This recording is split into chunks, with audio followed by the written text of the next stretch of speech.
Ya, empezamos, señores. Es 1:30. Ya son 1:30. A ver, los abscesos hepáticos pueden ser de múltiples etiologías, ¿no?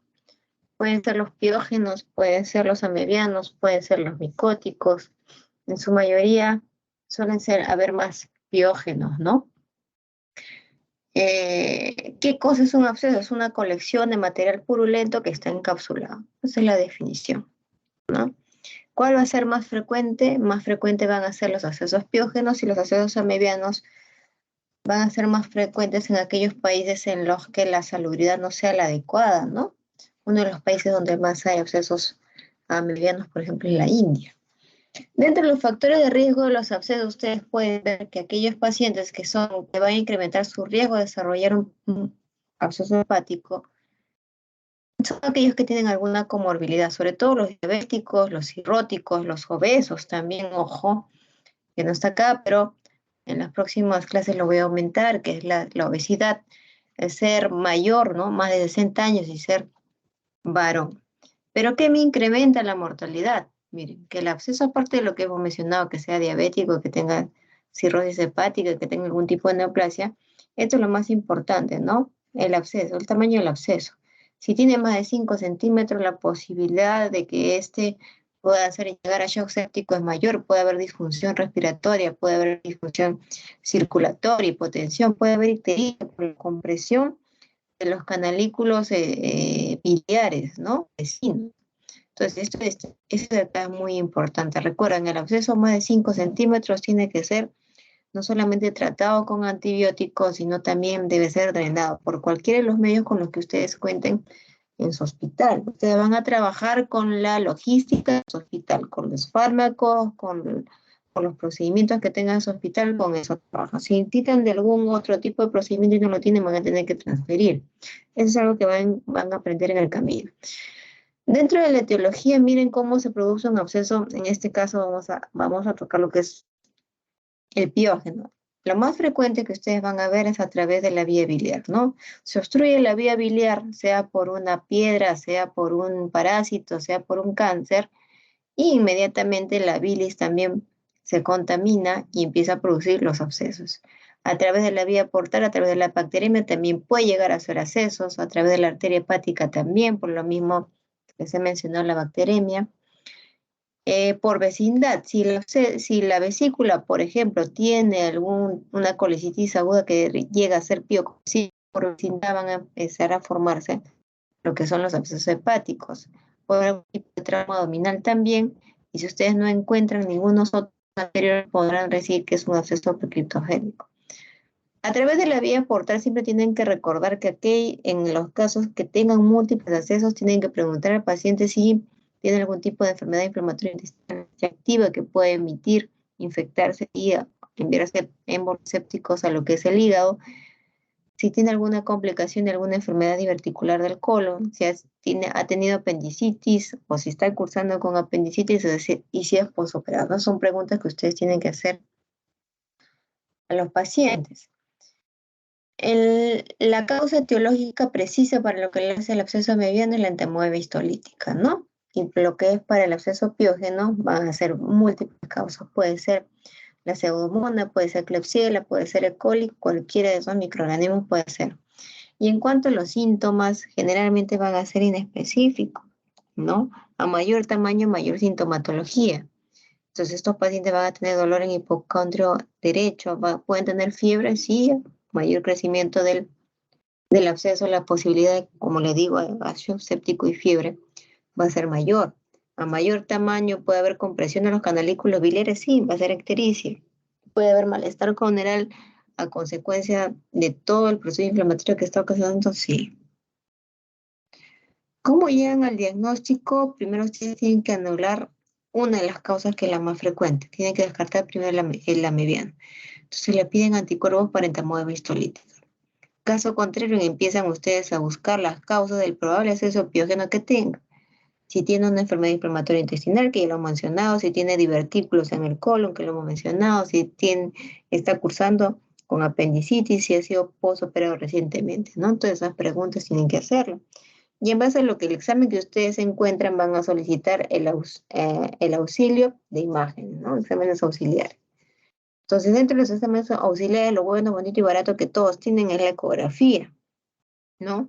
Ahora, si ustedes ven la ecografía que es un absceso y quieren descartar que hay algún tipo de complicación, como la presencia de fístulas, lo indicado es la colangioresonancia.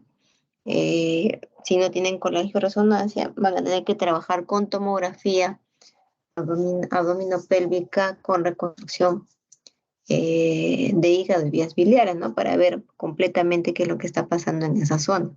Si no cuentan con esto y tienen econdoscopía, pueden llevar a cabo econdoscopía. Una vez que ya tengan, que ya hayan definido, por ejemplo, en este caso, que sea un absceso mediano, tienen que darle tratamiento. ¿Qué es lo que tenemos nosotros en farmacia? Tenemos que damos a dosis de 650 miligramos cada 12 horas por 10 días. Una vez que haya completado el ciclo para matar todos aquellos, eh, los focos de ameba, tienen que darle yodoquinol o paramomicina, ¿no? El yodoquinol en menos días y la paramomicina más días. Ahora, puede optar, si es que este absceso tiene más de 5 centímetros de drenaje, claro, pues va a depender de la experiencia local, ¿no? Si tienen a través del drenaje de radiología intervencionista, pueden hacerlo a través de ese método. Si no lo tienen, tienen que ir a quirúrgico, básicamente para evitar pues, que se rompan estos abscesos, puedan ir a cavidad peritoneal en algunos casos y dar una peritonitis, ¿no? En el caso del drenaje percutáneo, eh, donde más se usa este drenaje a través de radiología intervencionista es en los seguros, ¿no? En el seguro, en el hospital del seguro, Revaliatis, Abogada, Menara, los hospitales grandes que cuentan con este servicio, se puede llevar a cabo. A nivel MINSA, el Hospital Hipólito Unanue ha empezado con desde el año 2020. Ya tenemos 2 años en los cuales se está tratando de brindar el manejo de estos casos a través de su servicio, ¿no? Esa es una buena noticia que estamos avanzando en el hospital.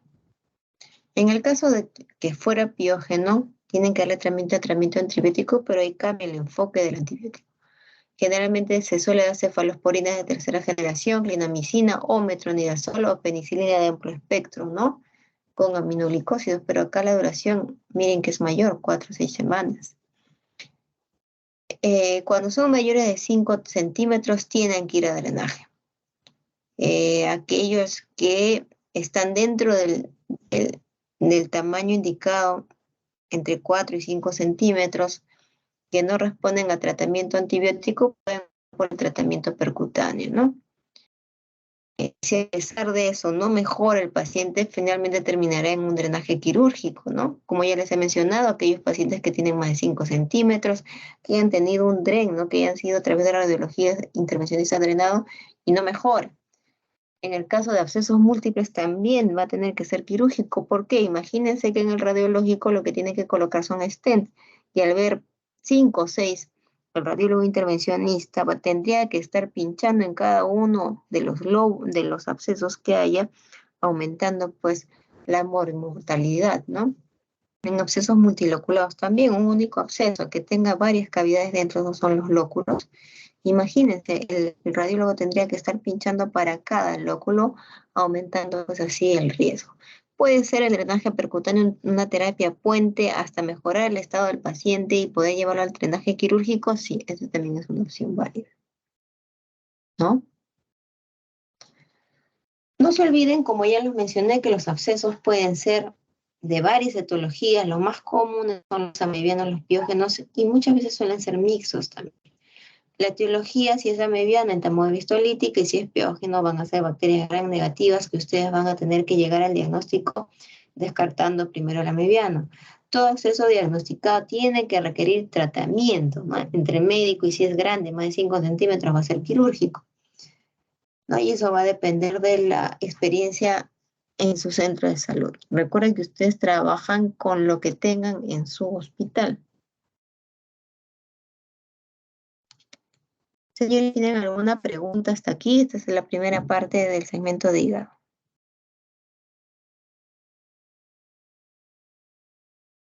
Voy cargando. Doctor, una consulta. Me dijo que para, digamos, diagnosticar también se usa pruebas de laboratorio, ¿no? ¿Cómo sería el perfil hepático en este caso de pacientes?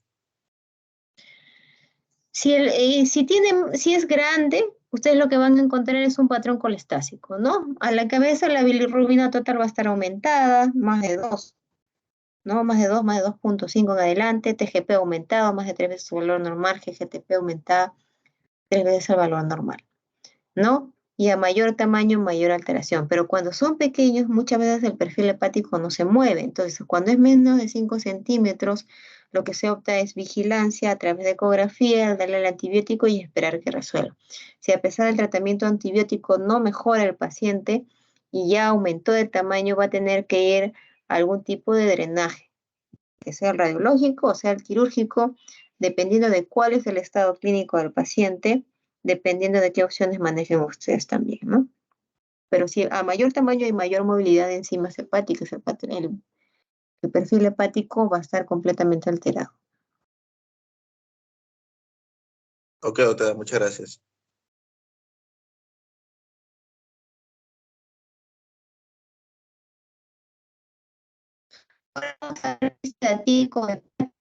Yo tuve también en el año 2018 un paciente completamente del libro, ¿no? Y empiezo siempre narrando en la clase justo el caso de este joven, ¿no? El joven se llamaba Jacob, tenía 21 años en esa época. El joven era de escasos recursos, trabajaba ahí en el cementerio del Ángel y vivía frente al camal porque me indican que próximo al cementerio hay un camal, ¿no? Entonces el joven vivía al frente, le gustaban mucho los animalitos, sobre todo los perros, tenía 7 perros, ¿no? No era, no tenía las mejores condiciones higiénicas, quería mucho a sus perros, los abrazaba, los besaba, dormía con sus perros, ¿no? Hasta que un buen día el joven empezó a tener dolor en el lado derecho. Por esta sintomatología que no calmaba, porque al principio él se automedicaba pastillas que no refería el nombre, le pasaban, pero llegó un tiempo en que ya no calmaban con lo que él se automedicaba, va al hospital 2 de mayo, entra por medicina, lo examinan y le piden una ecografía. En la ecografía se visualiza 2 quistes quísticas, una de 5 y una de 7 centímetros, ¿no? El médico internista lo deriva a cirugía para que opte por el tratamiento quirúrgico porque tenía 2 quistes grandes, ¿no? Uno de 5 y uno de 5. El paciente es internado en cirugía y en el lapso que espera eh, la fecha para programación empieza a producirse ictericia, fiebre, malestar general, ¿no? Como tenía un quiste hidatídico, sospechaban algún tipo de complicación, le mandan una colangioresonancia y se visualiza, ¿no?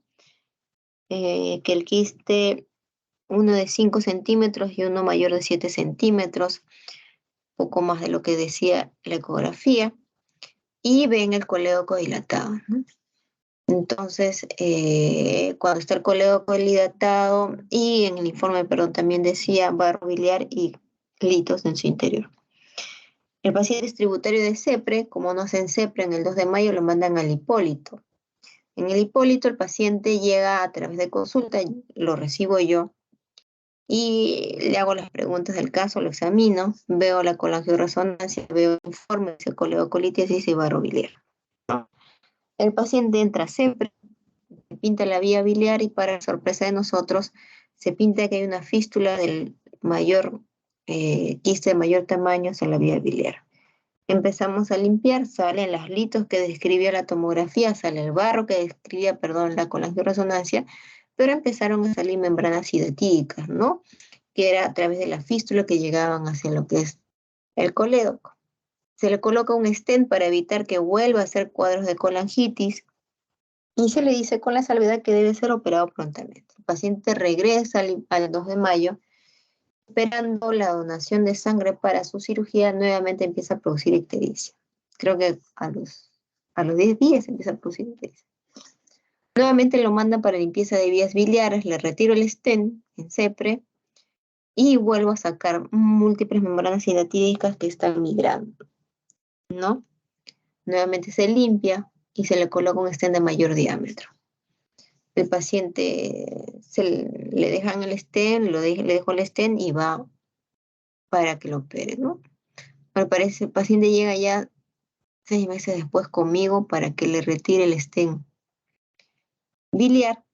El problema pues que el joven seguía en las mismas condiciones, seguía teniendo ya no 7, sino tenía 5 perritos. A estos perritos les seguía dando de alimentar las vísceras crudas de lo que él podía recibir en el camal, ¿no? Seguía el mismo círculo vicioso, así que ojalá Dios quiera que no lo vuelva a encontrar el paciente, ¿no? Entonces lo que hemos visto acá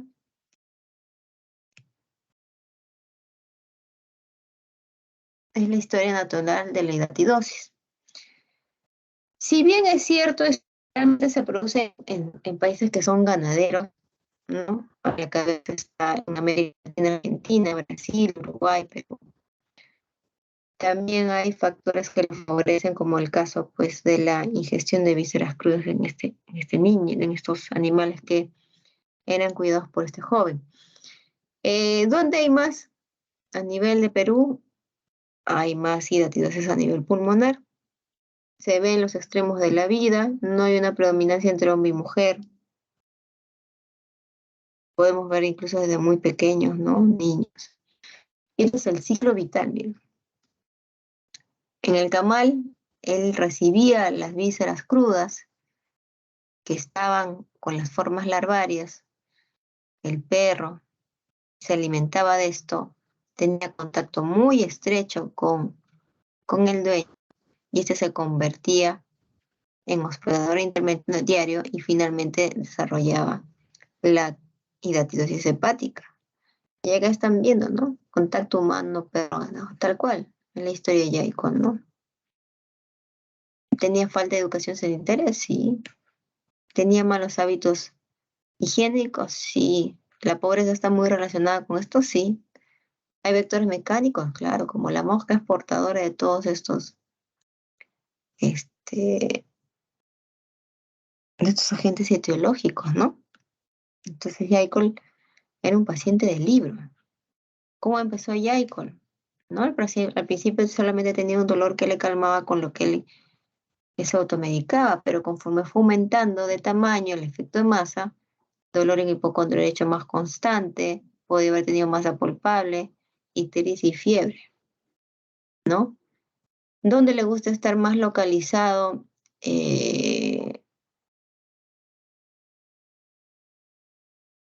La hidatidosis a nivel de hígado, ¿no? A nivel de la literatura mundial siempre es más en hígado. ¿Dónde? ¿En qué parte del hígado? En el lóbulo hepático derecho. Entonces, para llegar al diagnóstico, tiene que ver el factor epidemiológico, que lo tenía Jacob, el factor clínico, el dolor abdominal, la ictericia, que posteriormente desarrolló, y lo que ustedes tienen que pedirle, aparte de lo básico, que es hemograma y perfil hepático, son 2 pruebas que me llegan a la confirmación, ¿no? Que puede ser el arco quinto y el Western blot, o el arco quinto y el ELISA.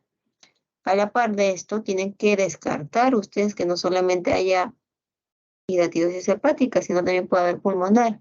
Le mandan una radiografía de tórax, una tomografía o una resonancia en aras de que ustedes puedan estar seguras que solamente tiene esa hidatidosis a nivel hepático. Ahora, ¿cuáles son las complicaciones? Como ustedes lo han visto en Jacob, señores, él tuvo una fístula biliar, ¿no es cierto? Una rotura de la vía biliar. ¿Qué tuvo colangitis Jacob? Porque las membranas hidatívicas obstruyeron el coledo, obstruyeron el drenaje, el flujo biliar, ¿no? Que lo pudimos solucionar a través de CEPRE.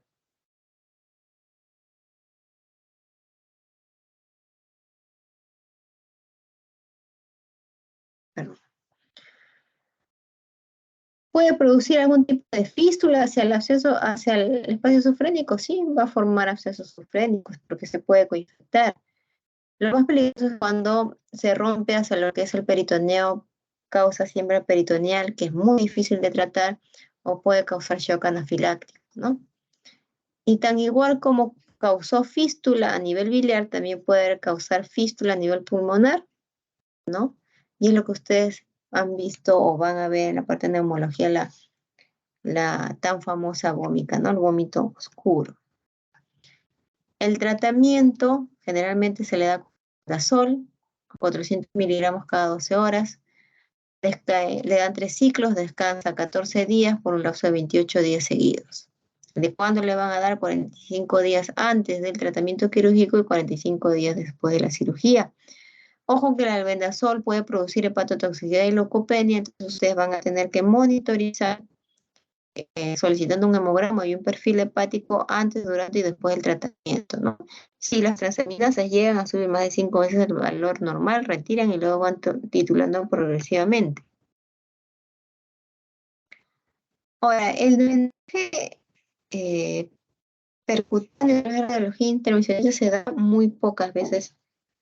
Se ha dado, pues se corre. Primero que no hay mucha experiencia, segundo que puede haber siembra.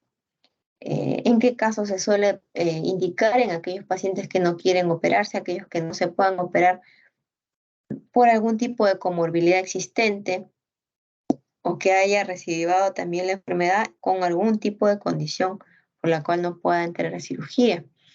Entonces, ¿qué es lo que se hace? ¿Qué es lo que hacen los radiólogos? Lo que hacen es pinchan, aspiran y lo que van a inyectar es alcohol o solución hipertónica. Previamente le van a dar el albendazol y luego va a continuar recibiendo el paciente, ¿no? ¿Hace falta un poco más de experiencia en este campo? Sí. Es muy prometedor la radiología intervencionista también para algunos casos, ¿no? Y el tratamiento quirúrgico, pacientes que tengan quistes más de 5 centímetros, como Yaicol, quistes infectados como Yaicol, quistes que se produjo una fístula biliar también como Yaicol, el dolor que tenía y que estaba produciendo efecto de masa también, ¿no? Yaicol, como les digo, es un paciente del libro en realidad, ¿no? Ya nos operan pues cuando los quistes son múltiples, que tengan más de 15 o 10 quistes en todo el hígado, es prácticamente dejarlos sin parénquima hepático. Muy difícil tratar a estos pacientes. Aquellos que ya tengan calcificaciones o que los quistes estén muertos ya no reciben tratamiento. Recuerden que la hidatidosis hepática es una zoonosis, generalmente en países ganaderos son aquellos que se cumplen el ciclo eh, ganado, perro, hombre, ¿no? Ese es el ciclo. La clínica va a depender de la ubicación y de su tamaño. El diagnóstico va a ser una suma de todo, clínico, laboratorial y de imágenes. Donde más le gusta estar al quiste hidatídico es en el lado derecho. La complicación más frecuente, señores, es de pregunta de examen. Siempre es la fístula hacia lo que es la vía biliar, causa colangitis porque tapa el flujo biliar, ¿no? Y finalmente va a terminar en sepro el paciente. El tratamiento médico es lo primero que va a recibir y dependiendo de la experiencia, va a ir a drenaje quirúrgico o drenaje a través percutáneo, ¿no? Y eso va a depender de la experiencia, como le digo, lo que es hospital. ¿Tienen alguna pregunta, señores, hasta acá? Doctora, mencionó el arco quinto, ¿eso se realiza acá?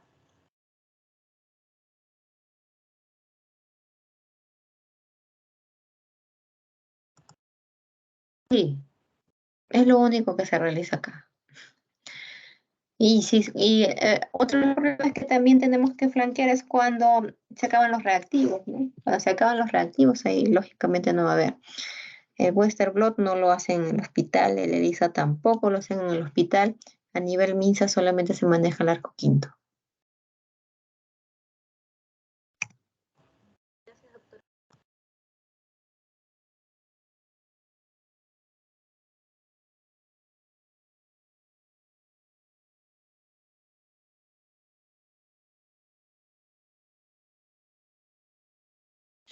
Por último, señores, pancreatitis, un tema bastante común, lo van a ver en la emergencia. Lo importante es que hay cosas que han cambiado, ¿no? Como por ejemplo, lo que es ya los pacientes no reciben antibióticos de manera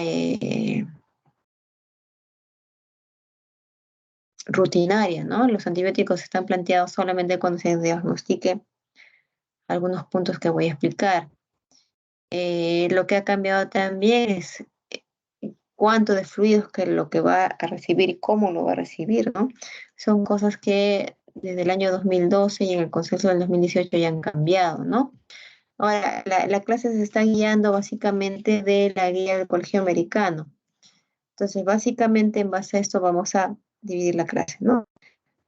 Lo que dice la guía con respecto a las causas de la etiología son tres las más frecuentes, ¿no? La primera son los cálculos, la coledocolitiasis, la obstrucción por algún tipo de neoplasia, o en el caso de Yaikor, por ejemplo, las membranas hidatívicas, ¿no? Parasitosis biliar. Lo otro que le sigue es el alcohol, pancreatitis alcohólica o pancreatitis por hipertrigliceridemia, ¿no? Esas son las causas, las tres causas más frecuentes. Y en varones más de 50 años también contemplar el cáncer de páncreas. Esto ha cambiado ya desde el año 2012, antes solamente se usaba el criterio clínico y de laboratorio, ahora plantean que se tiene que cumplir de los tres criterios, han aumentado un criterio más, dos. El clínico es el dolor abdominal, que puede estar en epigastrio o irradiado hacia el dorso homolateral derecho, ¿no? Puede ser de laboratorio, amilasa y lipasa, 3 veces el valor normal, o de imágenes en el cual me sustente, pues, edema pancreático, colección. Entonces, lo que dice la guía es que ustedes deben cumplir 2 de 3 criterios. Entonces, ¿puede haber clínico de laboratorio? Sí. ¿Puede solamente cumplir de laboratorio de imágenes? Sí. ¿Puede cumplir solamente clínico y de imágenes? Sí. ¿No? Basta que cumpla 2 de los 3 criterios para que ustedes puedan decir que es pancreatitis aguda. Este cuadro básicamente para recordarles que la mayoría de las pancreatitis son intersticiales con un final feliz, ¿no? En algunos casos pueden tener algún tipo de pseudoquiste que se va a reabsorber y no va a llegar a mayor tratamiento.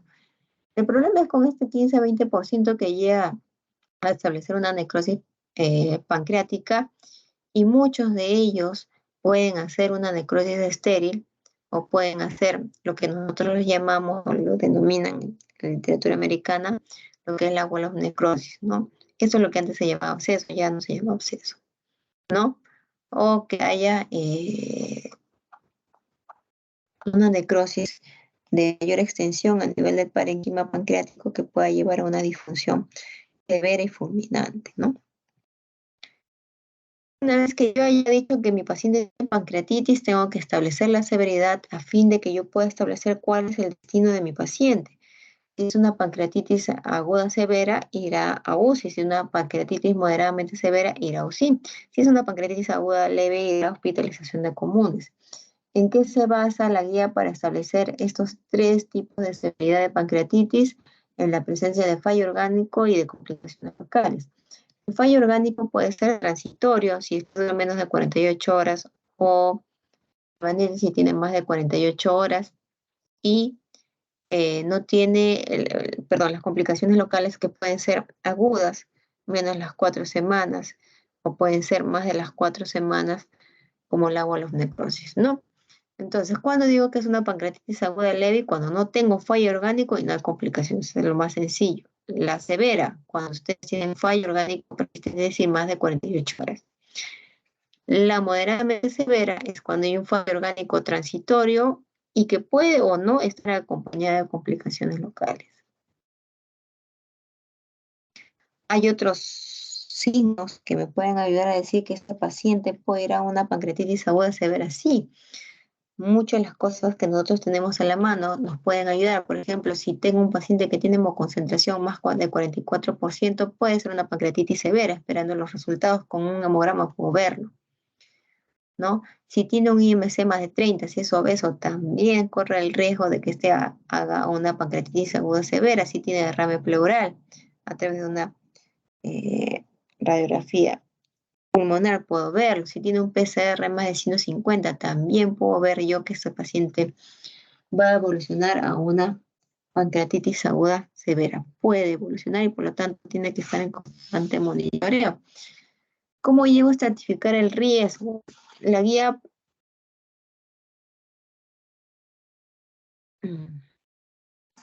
menciona que puede ser a través de Marshall o a través de VISA. La VISA es mucho más sencilla de recordar. Recuerden que las escalas se usan de acuerdo a cuán prácticas o sencillas son para usar, ¿no?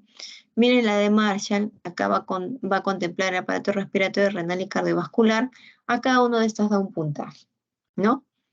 Entonces, si tiene un margen 0 o 1, va a ir a hospitalización de común, es una pancreatitis leve. Si tiene 2 y 3 será moderadamente severa, irá a intermedio. Si tiene 4, finalmente irá a UCI. El score de BISAP solamente contempla 5 parámetros, a cada uno le da un puntaje. Si tiene más de 3, es una pancreatitis aguda grave. Y si tiene menos de 3, menos de 2, perdón, será una pancreatitis aguda leve, que contemple, mire, urea más de 25, trastorno del sensorio, que tenga un CIRS, que tenga más de 60 años y que tenga derrame pleural. Muy sencillo, a cada uno de ellos le da un puntaje. ¿Cuáles son las complicaciones locales que le hemos venido hablando de pancreatitis? Hay dos escenarios, que sea una pancreatitis edematosa intersticial o que sea una pancreatitis necrotizante. En estas dos es importante contemplar el tiempo, menos de 4 semanas o más de 4 semanas. ¿Cuál es la diferencia entre estas dos? En que la más de 4 semanas ya se organiza la colección, ¿no? Tenemos, si es una pancreatitis intersticial, menos de 4 semanas, podemos tener una colección aguda peripancreática, que es como ustedes están viendo acá, ¿no? Esto es el páncreas y acá lo más hipointenso es la colección. ¿Se puede encapsular al pasar las 4 semanas? Sí. ¿Puede dar síntomas? Sí. ¿Podemos sospechar de un pseudoquista en este caso? Claro que sí. Si estamos frente a una pancreatitis necrotizante que tiene menos de 4 semanas de evolución y vemos colección, podemos sospechar que es una colección necrótica aguda, y después de la 4ª semana ya podemos ver que acá, lo pueden ver, está organizada, ¿no? Y también presencia.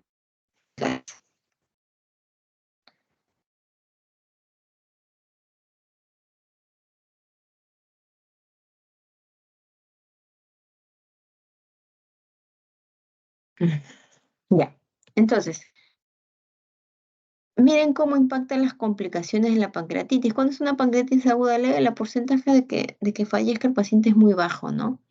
Pero cuando ya estos pacientes pasan a ser una pancreatitis moderadamente severa y finalmente llega a evolucionar a severa, miren, solamente con la presencia de una necrosis estéril hay un 13% de mortalidad, estéril, necrosis estéril. Pero si esta necrosis ya se infecta, la mortalidad sufre hasta 35%, nada despreciable en realidad.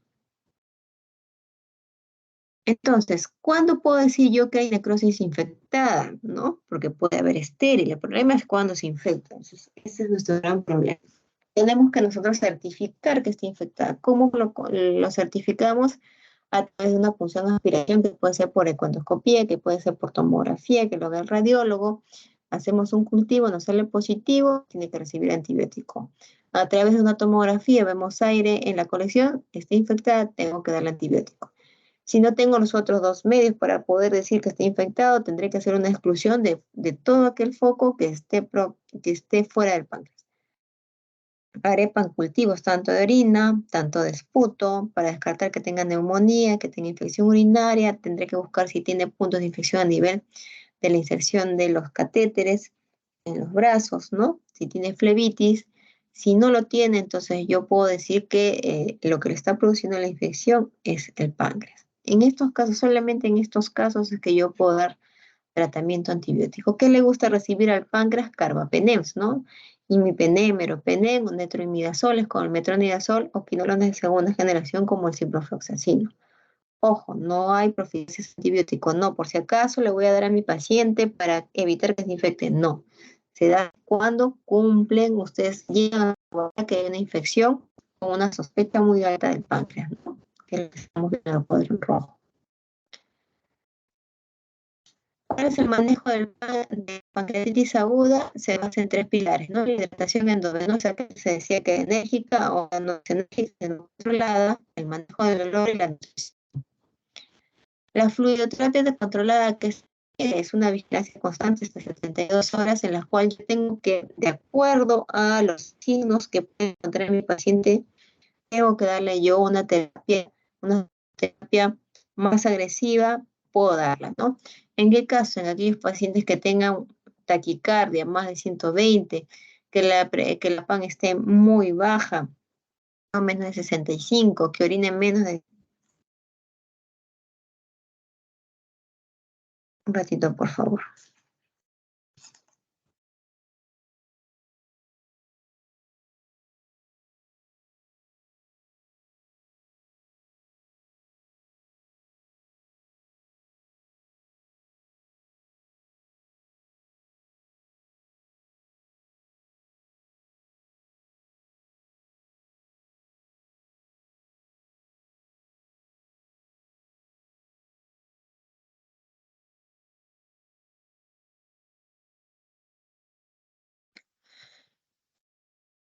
Si el paciente ha hecho concentración, obviamente yo le voy a dar la terapia más agresiva, ¿no?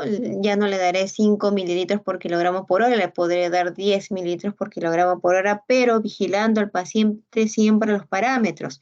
No es que le dé de manera indefinida hasta el tercer día. Voy monitorizando a mi paciente cada 6 horas, cada 12 horas, cómo va, cómo está yendo, cómo está la diuresis, cómo está la presión arterial media, cómo está la frecuencia cardíaca. Si esto mejora, la frecuencia cardíaca se normaliza, la PAN está dentro de entre 65 y 85, la diuresis está yendo dentro de los valores que yo espero, entonces la fluidoterapia será menos agresiva, es controlada. Voy a controlar lo que yo voy a darle a mi paciente. Le podré dar 5 mililitros por kilogramos por hora, ¿no? En estos momentos, nosotros lo que tenemos que hacer es calmar el dolor. Si el dolor permanece, la noxa permanece, por lo tanto se libera más citoquinas, más proceso inflamatorio y más riesgo de infección. ¿Cómo le calmamos el dolor? Tan igual como en otros procesos, empezamos con analgésicos. Le podemos dar paracetamol, que ya hay endovenoso, metamizol, o podemos dar... Si no calmara, a mi paciente le puedo asociar o simplemente le puedo dar un opioide que sea débil, que puede ser codeína o puede ser tramal, que es entre los que más usamos. Y si no mejora ya, tenemos que llamar al anestesiólogo a la unidad del dolor para que pueda él indicarle cualquiera de los fármacos que ustedes están viendo, ¿no? Buprenorfina, morfina, fentanil, eso solamente lo maneja el anestesiólogo y por lo tanto se les interconsulta a unidad del dolor y ellos rápidamente instauran la terapia, ¿no? Ahora, se han hecho muchos estudios con inhibidores COX-2 como Celecoxib, entre los que nosotros conocemos, y se ha visto que esto ayuda a que el paciente llegue a establecer finalmente una pancreatitis aguda severa y que forme complicaciones. Esto me ayuda también a que yo pueda reducir el consumo de opioides. Sin embargo, a pesar de todo esto, falta un poquito más estudios multicéntricos para poder establecerlo dentro del, sea una opción dentro del tratamiento, ¿no? Ahora, ¿cómo es la nutrición en pancreatitis aguda? Los pacientes que tienen pancreatitis aguda leve, que se suelen recuperar el tercer día, no tienen que comer absolutamente nada para evitar, pues, que estimular el páncreas. El problema es cuando no se recupera el paciente más después del tercer día o este paciente empieza a empeorar, a hacer una pancreatitis moderadamente severa o severa.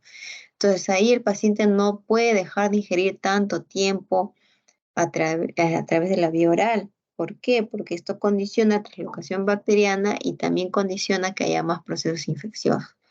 Entonces al paciente tienen que asegurar la nutrición colocándole una sonda nasoyeyunal. Ahora, hay muchos artículos multicéntricos que dicen que en realidad, a pesar de la sonda nasoyeyunal, se produce cierto grado de reflujo que en realidad no llega a empeorar el cuadro y por lo tanto se podría dar sonda nasogástrica. Sí, hay varios estudios que ya están pues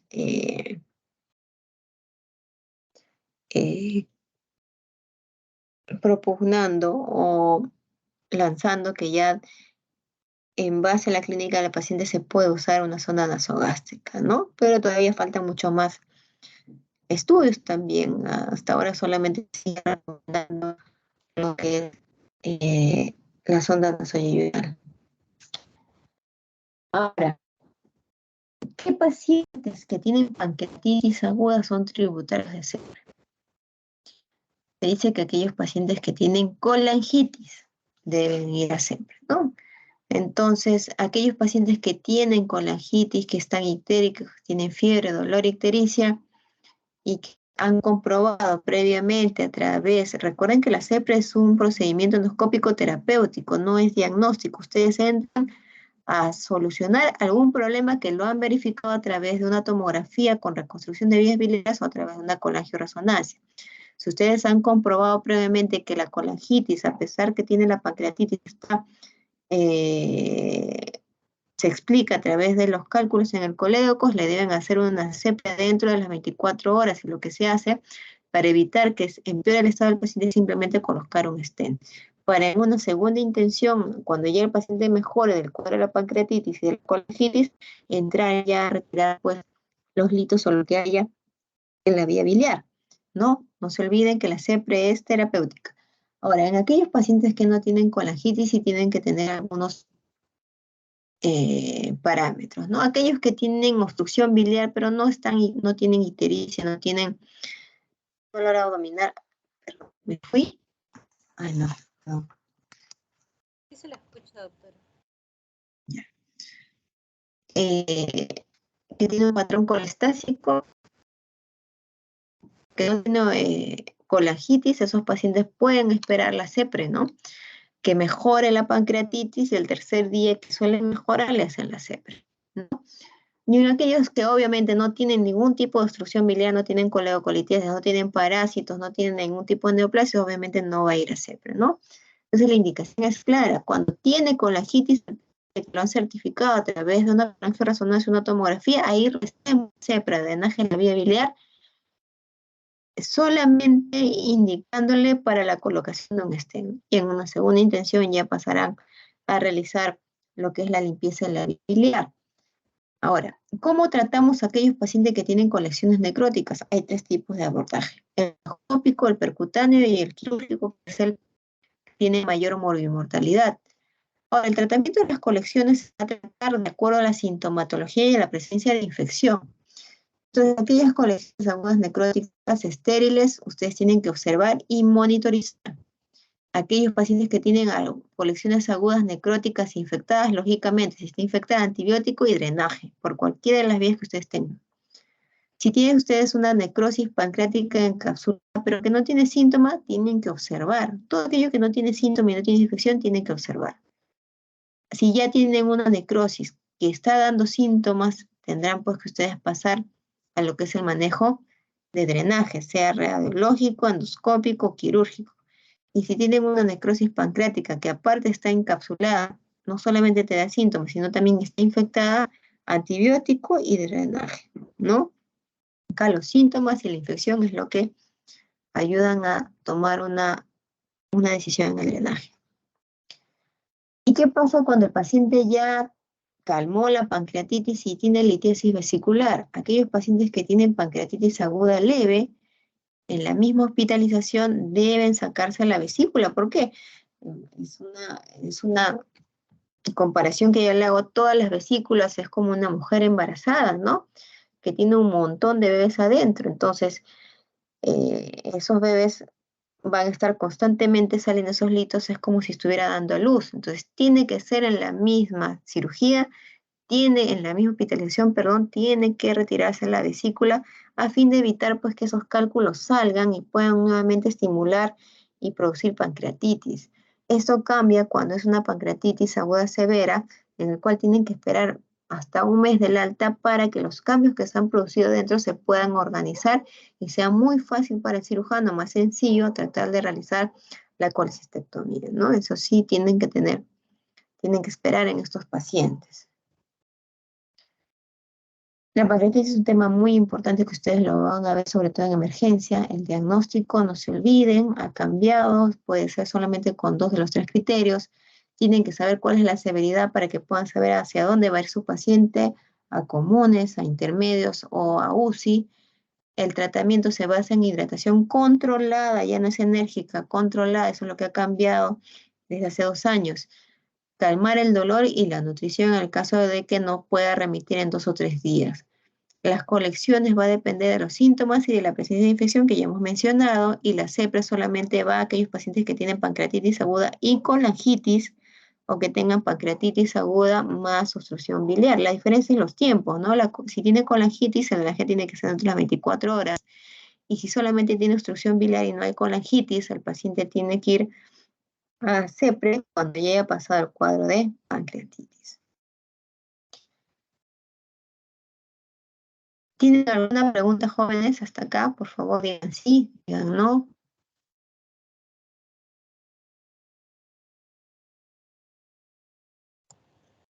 Me parece que no hay preguntas, doctora.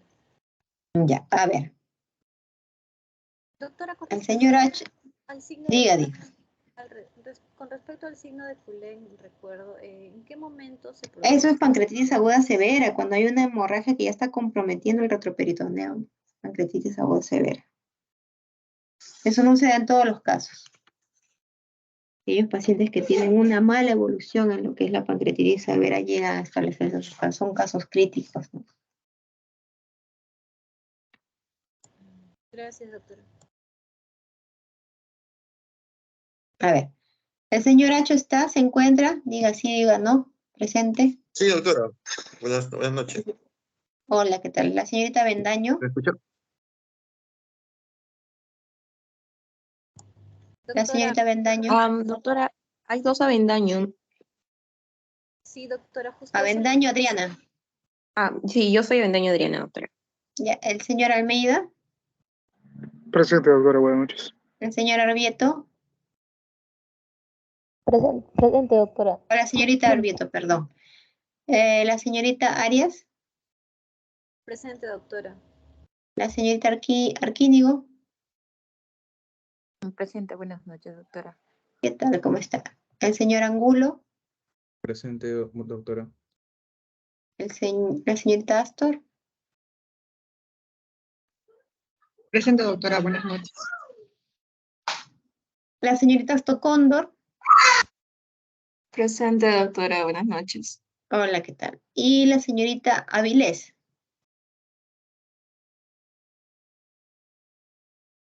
Ya. Bueno, señores, si no hay preguntas, nos retiramos.